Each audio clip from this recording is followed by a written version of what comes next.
Hi, I'm Alex. Plastic, plastic, plastic. More and more frequently, this is what our customers are paying with these days, especially for big-ticket items. And it's not surprising.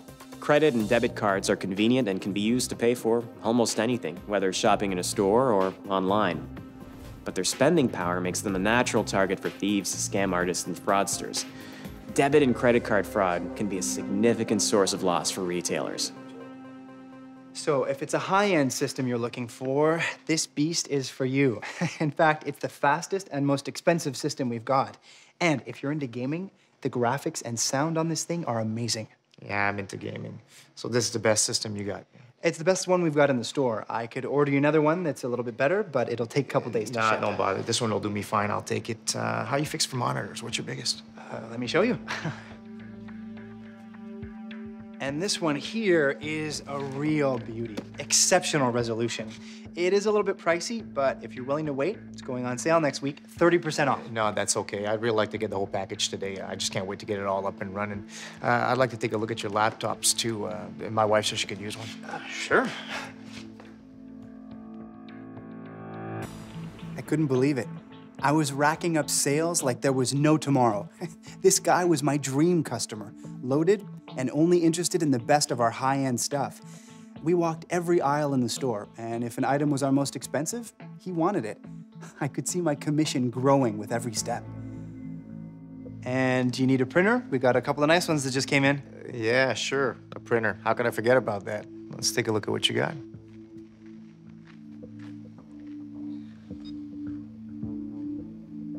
So, are you sure there's nothing else you need today? No, that'll be it. I probably won't be doing any shopping for a while after this. And how would you like to pay for that? I'll use my credit card. Sure. You really seem to know your stuff, huh? You've been working here long? No, I only joined the team about 3 months ago. Yeah, it's a great field. New technologies coming in all the time, and employee discount on the latest toys. Yeah, I've got to admit, so far I've been enjoying it. Although some days are certainly better than others. And I'll see if I can't get you a box or some of this small stuff. Excuse me, Joe. Could I see you for a minute in the back? Sure. It's nothing, really. I just thought you could offer this gentleman one of our new laptop cases, if there are any left. Good idea. I'll be right back. Ellen had been watching my customer, and his buying spree was a little too wild for her liking. And she had picked up on some things I had missed. The fact that he wasn't interested in any warranties, specs, or upcoming sales. The fact that he didn't seem to care what he was buying either. And there I was, thinking I was such a great salesman. I suppose it does seem a bit weird. I guess I just got caught up in the moment. And I noticed you didn't check the signature at all. Sorry. Listen, Joe, I know you haven't been on the job very long, but you always have to take a good look at the customer's credit card and compare his signature on the receipt with the signature on the back of the credit card. And if ever you have any doubts about the signature, you can always ask for another piece of identification, especially when there's that much stuff involved. Okay, listen, this is what we're gonna do. I'm almost positive that he's not the legitimate card holder. I'm gonna call in a code 10, and you're gonna go out there and finish processing him. And try to slow things down a little bit, without looking too obvious, of course, until we can get some help. Okay. I'm really sorry. If a customer is behaving in a suspicious manner or presents a card that you believe may not be genuine or may not belong to them, call your acquirer's voice authorization center and request a code 10 authorization in a normal voice. The operator will advise you what to do next. Code 10, please.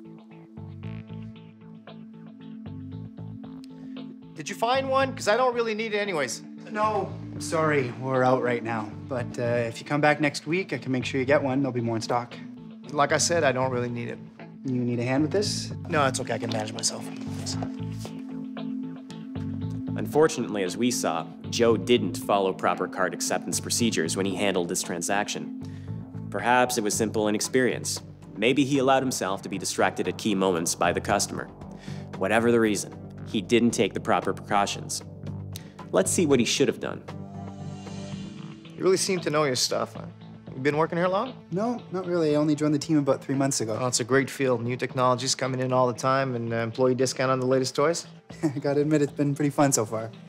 Although some days are certainly better than others.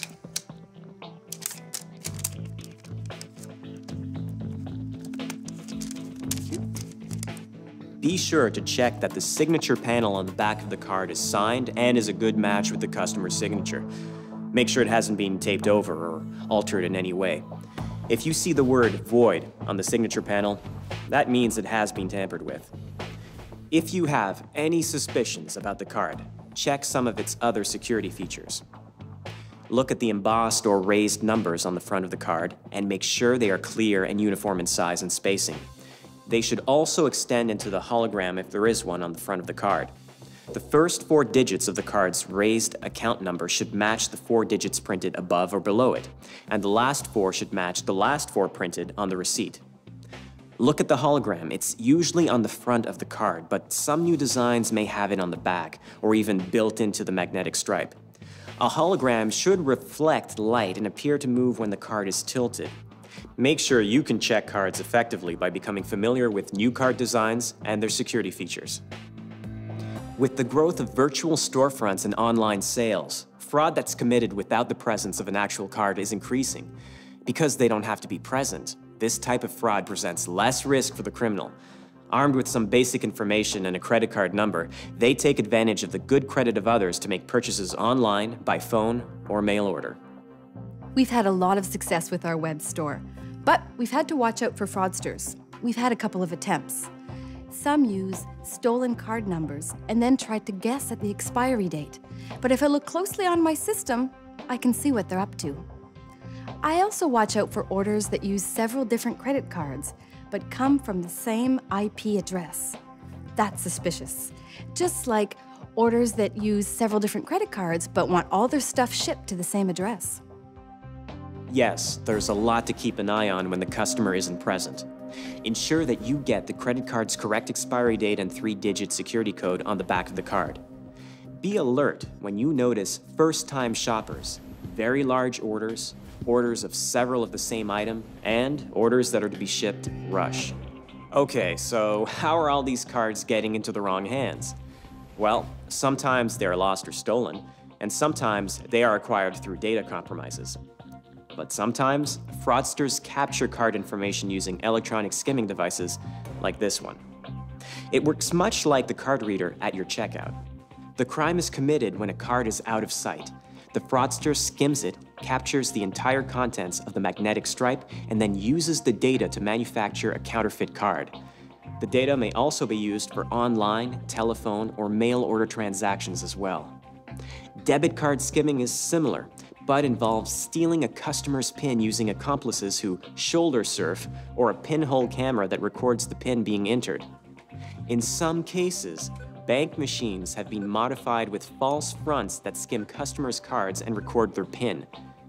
It's important to store your PIN pads out of sight when they're not in use and lock them up at closing. They're as good as cash in a criminal's hands. With losses in the millions of dollars every year, credit and debit card fraud affects us all in some way. It's inconvenient, it erodes consumer confidence in the electronic payment system, and it may fund other types of crime in our communities. It's a threat that's not about to disappear anytime soon. The rewards for criminals are too attractive. But with continued vigilance on the part of business and with new card technologies on the way, we can help stop payment card fraud.